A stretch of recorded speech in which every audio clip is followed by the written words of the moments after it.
Hi, in this video we're going to be showing how to set up line crossing in Vitek's transcendent software. We will be using the Vitek PTZ 23HRAN-8PNS camera as well as the Vitek TNR 818 PFN NVR. Let's get started. I'm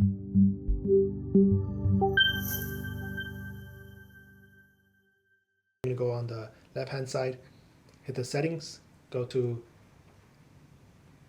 people detection under AI events, and here we're going to go and do line crossing.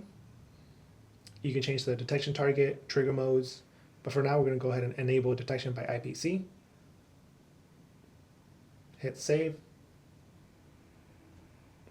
and then the duration, just very straightforward, tells you how long you want it to be detecting.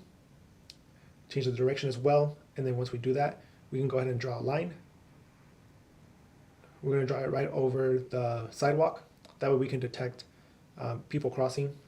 Once you're satisfied with the line that's drawn, you're going to go hit apply. It's going to update the settings. And now once we go to the full screen and we have someone walking through the line crossing, on the right hand side you can see that our target was detected. As you can see on the right hand side of the software, you see that there's snapshots of when there was a line crossing. We can go ahead and actually do a playback on that snapshot. You're going to go ahead and click on the image, hit the play button, and it's going to take you directly to the recording. As you can see, we have two recordings there from the two times that the line was crossed.